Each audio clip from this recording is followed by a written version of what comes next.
एक समय की बात है। किसी गांव में एक बुढ़िया माई रहती थी। वह बहुत ही पूजा पाठ और व्रत नियम से रहा करती थी। एक दिन भगवान के घर से यमदूत उन्हें लेने आए। बुढ़िया माई यमदूत के साथ चली गई। आगे गहरी नदी बह रही थी। बुढ़िया माई डूबने ही वाली थी। तब यमदूतों ने बुढ़िया माई से पूछा कि माई, क्या तुमने कभी गौदान किया है? तब बुढ़िया माई कहती है कि मैंने तो कभी गौदान नहीं किया। इतने में ही बुढ़िया माई ने मन में गाय माता का ध्यान किया तो गाय माता वहां उपस्थित हो गईं। गाय की पूंछ पकड़कर बुढ़िया माई ने नदी पार कर ली। आगे गई तो काले कुत्ते उसे खाने के लिए दौड़े। तब यमदूतों ने बुढ़िया माई से पूछा, बुढ़िया माई, क्या तुमने कभी कुत्तों को रोटी दी है क्या? बुढ़िया माई ने मन में कुत्ते का ध्यान किया तो कुत्ते चले आए। आगे चली तो काले कौवे बुढ़िया माई को चोंच मारने लगे। तब बुढ़िया थोड़ी आगे चलती है तो यमदूत बुढ़िया से कहते हैं कि ब्राह्मण की बेटी को बुढ़िया माई तुमने कभी सर में तेल लगाने के लिए दिया है क्या? बुढ़िया माई ने ब्राह्मण की बेटी को याद किया तो कौवे ने चोंच मारना छोड़ दिया। आगे गई तो पैरों में कांटे चुभने लगे। तब यमदूत बुढ़िया माई से पूछते हैं कि कभी चप्पल का दान किया है क्या? बुढ़िया माई ने याद किया तो चप्पल पैरों में आ गई।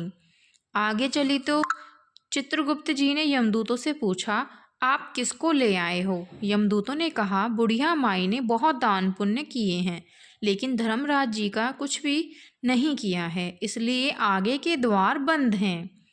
तब बुढ़िया माई ने विनती की कि मुझे आप 7 दिनों के लिए धरती पर दोबारा भेज दो। मैं इन 7 दिनों में धर्मराज जी की कहानी सुनकर अध्यापन करके वापस आ जाऊंगी।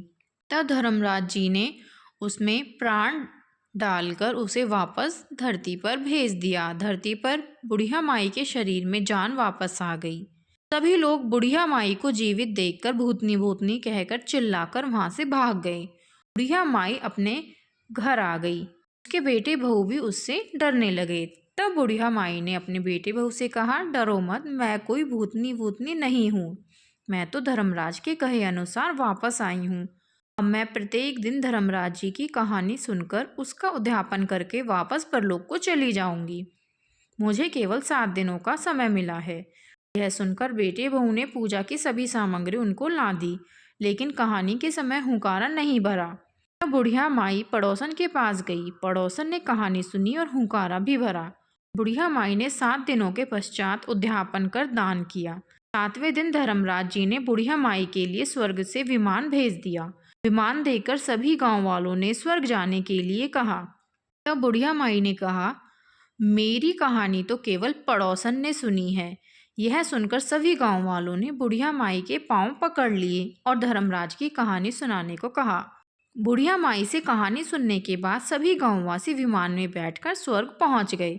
सभी गांववासियों को देखकर धर्मराज ने कहा, मैंने तो केवल बुढ़िया माई के लिए विमान भेजा था, ये तो बहुत सारे लोग आ गए हैं। बुढ़िया माई ने कहा, मेरी कहानी सबने सुनी है, इसलिए मेरा आधा पुण्य इनको भी दे दो और स्वर्ग में इन्हें भी वास दो। तब धर्मराज जी ने सभी गांववासियों को स्वर्ग में वास दे दिया। तो हे धर्मराज जी, जैसे आपने बुढ़िया माई को स्वर्ग दिया वैसे ही सबको देना।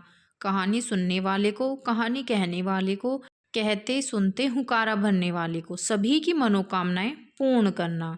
बोलिए धर्मराज महाराज की जय।